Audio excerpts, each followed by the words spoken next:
Il est 7h22 sur BFM Business et donc Christophe Plonévé, le directeur général du loueur ADA, qui est avec nous. ADA Location. Bonjour Christophe Plonévé. Bonjour, merci de me recevoir. ADA, alors qui parle bien sûr en français, loueur de voitures, filiale du groupe Rousselet, c'est ça? Absolument. On fait un petit peu d'histoire, voilà. On rachète, oui, filiale du groupe Rousselet depuis 1993. 1993. 20 000 véhicules loués dans 350 agences franchisées, 845 points de location. Ça, c'est pour une de vos deux enseignes. Il y a deux enseignes chez ADA, c'est ça? C'est la marque ADA, la marque de la maison mère, et on a une deuxième marque, la marque Point Loc, avec plus de 1000 points de vente. C'est ça. Et qui sont partout en France et représentés par des agents de marque automobile, des concessionnaires, des gens qui vendent du pneumatique, du pare-brise, etc. Et qui sont à moins de 15 minutes de chaque Français. C'est ça. On parle mobilité avec vous. Alors, au passage, on va parler un petit peu de votre annonce de ce matin. Qu'est-ce qu'on n'a pas entendu dire ces dernières semaines sur les loueurs qui faisaient flamber les prix à l'approche des vacances parce que pénurie de véhicules, oh là.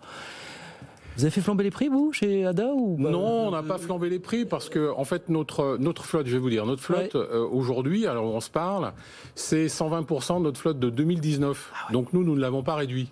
Nous avons fait le pari. Mais on vous a expliqué que tout le monde avait vendu 20, 30, 40% de sa flotte du fait de la crise et que donc... C'est pas notre cas. C'est pas notre cas. Mais c'est vrai que c'est le cas des grands loueurs internationaux qui ont réduit leur flotte de 30 à 40% pour cet été.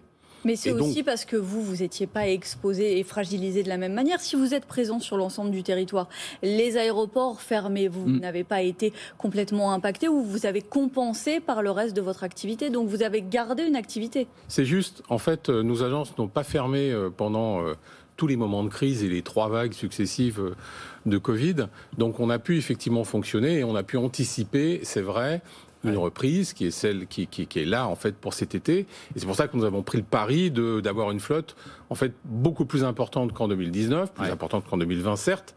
Ça n'a pas été le cas de tous nos confrères. Et vous venez nous voir ce matin parce que vous venez d'annoncer que vous avez été retenu par la SNCF, par une filiale de la SNCF, pour proposer dans une trentaine de nouvelles gares, en plus de celles que vous êtes présentes, une offre totalement digitalisée. Voilà, vous vous ancrez de plus en plus au sein du territoire français et dans des villes moyennes finalement, c'est ça l'idée. Oui, en fait, il y a toutes les gares desservies par une ligne de TGV, et puis il y a des petites gares, ce que je considère comme des gares de villes moyennes, effectivement, où la location digitale, celle que vous pouvez utiliser avec votre smartphone, sans passer par une agence. Effectivement, nous, c'est notre spécialité depuis 3 ans, depuis 4 ans même. En fait, cette location digitale entre en gare, ce qui va vous permettre de ne plus faire la queue au desk. En fait, lorsque vous attendez les clés de votre voiture, mais également au retour, ça vous permet de vous dispenser d'un plein d'essence, puisque c'est l'application qui calcule le litrage exact que vous avez utilisé, et puis surtout, c'est vous qui êtes responsable de votre check-in et check-out.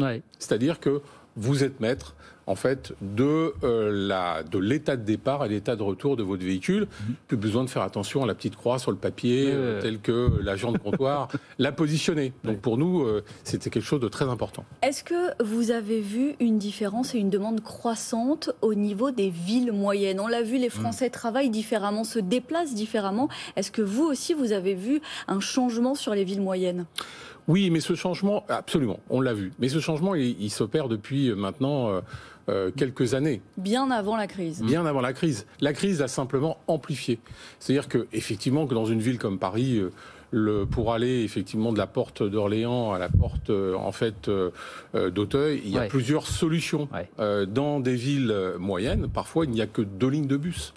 Donc le Français est obligé d'avoir accès à une voiture.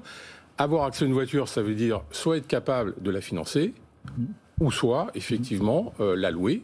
Et c'est la raison, en fait, pour laquelle ADA, avec sa marque Point Loc, est implanté partout. Monsieur Plonévé, est-ce que le business model des loueurs traditionnels de voitures est en train d'évoluer à la vitesse de la lumière? Déjà, avant la crise, on nous disait la location va devenir de plus en plus une alternative à la propriété du véhicule.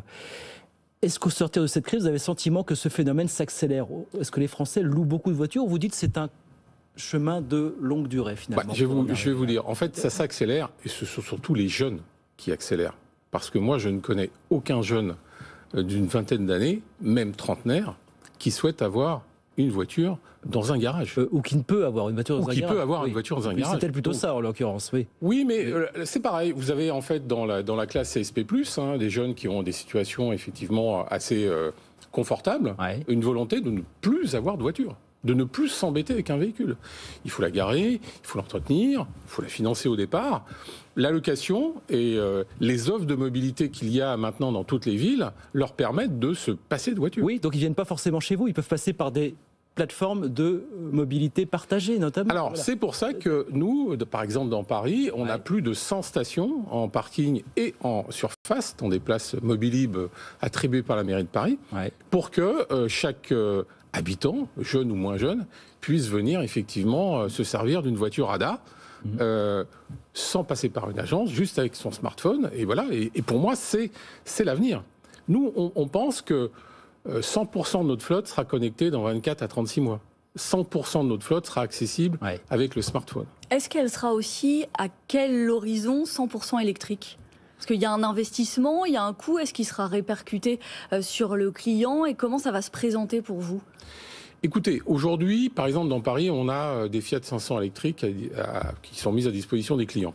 Le coût est exactement identique à celui d'un véhicule thermique. Ce qui change, c'est la façon dont l'utilisateur regarde ce véhicule. Est-ce que je vais pouvoir le recharger ? Chez moi, j'ai pas de borne. Dans la rue, je ne sais pas où elles sont. Il y a plusieurs, en fait, organismes ou cartes différentes qui me permettent de recharger ma voiture. Donc, il va falloir que tout ça s'organise. Et je crois qu'effectivement, en tout cas, Total Énergie s'y met pour effectivement l'équipement des bornes. Dès qu'il y aura suffisamment de bornes, il y aura un basculement en fait des loueurs vers du thermique, vers l'électrique. C'est évident. Ce qu'on comprend en guise de conclusion, on est au bout malheureusement, c'est que votre business model, il est en train d'évoluer. Il va devoir évoluer rapidement et il sera peut-être moins saisonnier finalement. Il y aura moins de périodes de grand rush finalement pour les grands loueurs dont vous faites partie. Ça sera ça aussi l'avenir. Alors c'est effectivement le cas.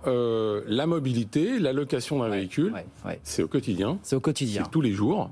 Et c'est pour remplacer la voiture que l'on n'a pas. Parce qu'en fait, on a peut-être une petite voiture et il nous en faut une plus grosse. Ou la voiture qu'on n'a pas du tout. C'est le cas des jeunes. Ça voudra dire aussi des flottes peut-être plus étoffées pour être en mesure de répondre à la demande d'un grand nombre. Des flottes plus étoffées et puis surtout une offre qui est partout.